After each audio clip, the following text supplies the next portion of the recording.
அதிசயங்கள் செய்கிறவர் நம் அருகில் இருக்கிறார்.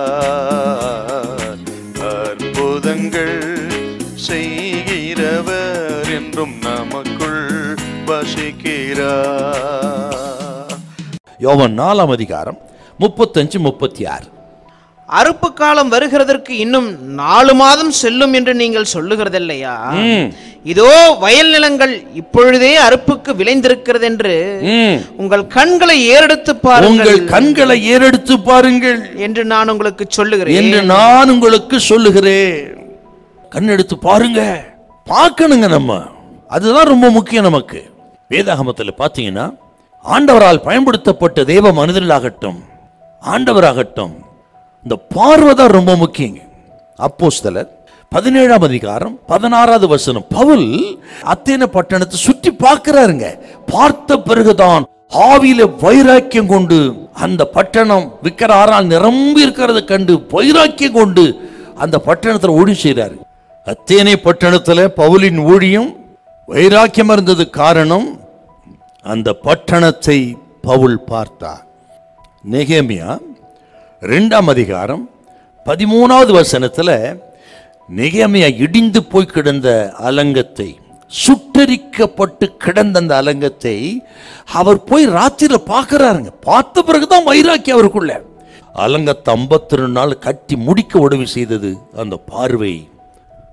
அப்புறம் லூக்கா சுவிசேஷம் 19ஆம் அதிகாரம் 41-44 வாசித்து பார்த்தீங்கன்னா ஆண்டவர் இயேசு எருசலேமை பார்த்து கண்ணீர் விட்டார். உனக்கு கிடைத்த இந்த நாளிலும் உன் சமாதானத்துக்கு ஏற்ற அறிந்தால் நலமாயிருக்கும், ஆனால் உனது கண்களுக்கு இது மறைவாயிருக்கிறதே.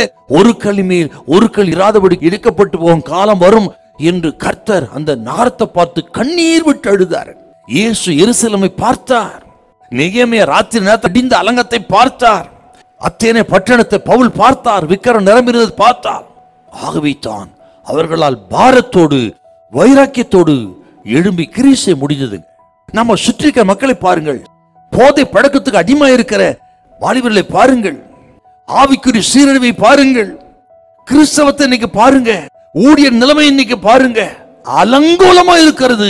அப்படியானால் இதை பார்த்து கொண்டு எப்படி சும்மா இருக்க முடியும்? முதல்ல இதை பார்த்தா தான் நாம் ஜெபிக்க முடியும், புறப்பட்டு போக முடியும், ஆட்களை அனுப்பும்படியாக ஜெபிக்க முடியும். அருமையான கர்த்தருடைய பிள்ளைகளே, இயேசு அறியாத மக்கள் ஏராளமாக இருக்கிறார்கள், அடிந்து கொண்டிருக்கிறார்கள். அவர்களெல்லாம் ஆண்டவர் அறிந்து கொள்வதற்கு, ரட்சிப்பை பெறுவதற்கு நமக்கு இந்த சுற்றிலும் பார்க்கிற பார்வை வேணும். இழந்து போனவர்களை தேடத்தானே இயேசு உலகத்துக்கு வந்தார். அந்த தரிசனம் நமக்கு வேணுமே, அந்த பார்வை நமக்கு வேணுமே. அதைத்தான் கர்த்தர் எடுத்து எதிர்பார்க்கிறார். ஆகவே நம்ம சுற்றி இருக்கிற மக்களை, பட்டணத்தை, தேசத்தை பாருங்கள், ஜெபியுங்கள், உங்களால் ஆன சுவிசேஷத்தை அறிவியுங்கள். எந்த விதத்திலாகிலும் கர்த்தருக்கு ஊழியம் செய்ய உங்களை ஒப்புக்கொடுங்கள். கர்த்தர் பயன்படுத்துவார். அல்லேலூயா, அல்லேலூயா.